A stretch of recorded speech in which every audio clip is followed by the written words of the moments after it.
بسم اللہ الرحمن الرحیم الحمد للہ رب العالمین والصلاة والسلام علی اشرف الانبیاء والمرسلین نبینا محمد وعلی آلہ وصحبہ اجمعین اما بعد السلام علیکم ورحمۃ اللہ وبرکاتہ۔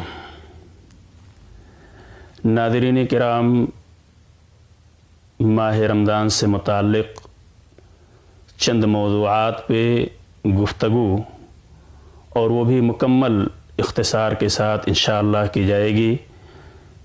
ان موضوعات کی سب سے پہلی کڑی اور سب سے پہلا موضوع ہے رمضان کا روزہ کن لوگوں پر واجب ہے۔ یقول اللہ عز وجل اعوذ باللہ من الشیطان الرجیم فمن شہد منکم الشہر فلیصمہ۔ ناظرین کرام، کچھ شرائط ہیں، جب یہ شرائط کسی شخص کے اندر پائے جائیں گے تو وہ شخص مکلف ہوگا اور اس پر رمضان کا روزہ واجب ہوگا۔ سب سے پہلی شرط الاسلام۔ غیر مسلم اگر وہ شخص روزہ رکھے بھی تو وہ قابل قبول نہیں ہوگا۔ اسی لیے اللہ تبارک تعالیٰ نے فرمایا وَمَا مَنَعَهُمْ أَن تُقْبَلَ صَدَقَاتُهُمْ إِلَّا أَنَّهُمْ كَفَرُوا بِاللَّهِ وَبِرَسُولِهِ وَلَا يَأْتُونَ الصَّلَاةَ إِلَّا وَهُمْ كُسَالَىٰ وَلَا يُنْفِقُونَ إِلَّا وَهُمْ كَارِهُونَ، یعنی ان کے صدقات منافقین جو خرچ کیا کرتے تھے، اللہ تبارک تعالیٰ نے فرمایا کہ چونکہ وہ دائرے اسلام سے باہر ہیں اس لیے ان کی یہ صدقات قبولیت کے درجے تک نہیں پہنچ سکتے ہیں۔ یہ سب سے پہلی وجہ بتائی گئی۔ اسی طرح دوسری شرط بلوغت، یعنی اگر کوئی شخص بالغ ہے، مسلم ہے، تو ایسے شخص کو روزہ رکھنا چاہیے، اور اگر بلوغت کی عمر تک وہ شخص نہیں پہنچا ہے بلکہ مرحلہ بلوغت سے نیچے ہے تو اس پر بھی روزہ واجب نہیں ہوگا۔ اور تیسری شرط العقل۔ ایک شخص مسلم ہے، بالغ ہے، لیکن عقل سے کوڑا ہے، اللہ تبارک تعالیٰ نے اسے عقل سے نہیں نوازا ہے، جسے ہم پاگل کہتے ہیں۔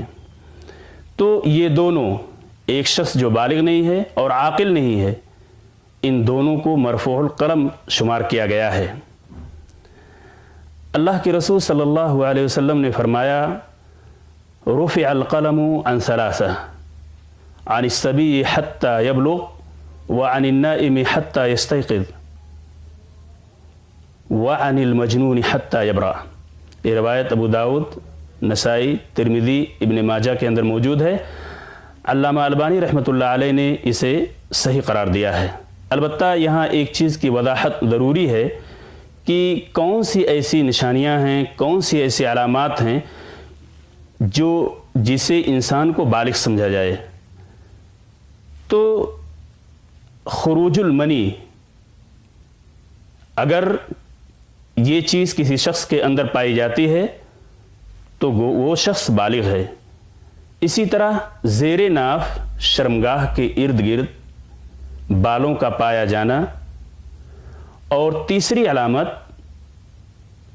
یہ کہ انسان عمر کے 15 سال کے مرحلے میں یا عمر کے مرحلے میں جب وہ 15 سال کا ہو جائے یا اس سے اوپر تجاوز کر جائے تو وہ شخص بالغ سمجھا جاتا ہے۔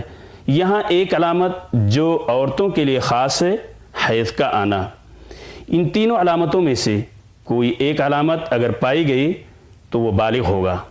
چوتھی شرط جو ذکر کی جاتی ہے وہ یہ کہ انسان صاحب قدرت ہو، طاقت رکھتا ہو، اس کے اندر یہ استطاعت ہو کہ رمضان کا روزہ رکھ سکتا ہے۔ یعنی کہ جو شخص طاقت نہیں رکھتا ہے، استطاعت نہیں رکھتا ہے، وہ معذور سمجھا جائے گا۔ اسی لیے اللہ تبارک تعالیٰ نے قرآن مجید کے اندر فرمایا فاتقوا اللہ مستطعتم، اللہ تبارک تعالیٰ سے طاقت اور استطاعت کے مطابق ڈرو۔ اور رسول اللہ صلی اللہ علیہ وسلم کا فرمان ہے اذا امرتکم بشیء فأتوا منہ ما استطعتم، جب میں تمہیں کسی کام کے کرنے کا حکم دوں تو اس کو طاقت کے مطابق بجا لاؤ۔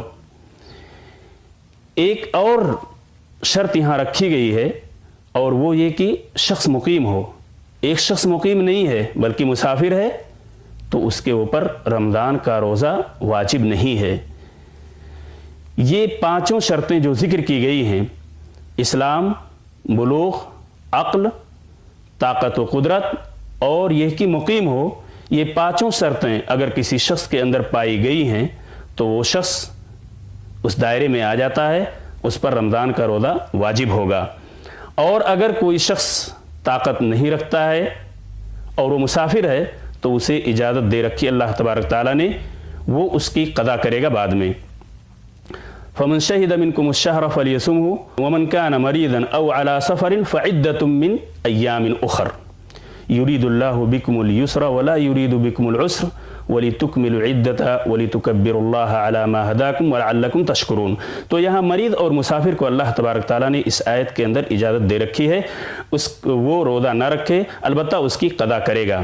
یہاں ایک شرط جو کہ خاص ہے عورتوں کے لیے، الخلو عن الموانع، یعنی عورت کا خاص طور سے یہ مسائل عورتوں کے لیے ہیں، عورتوں کے لیے ہی مخصوص ہے یہ مسئلہ۔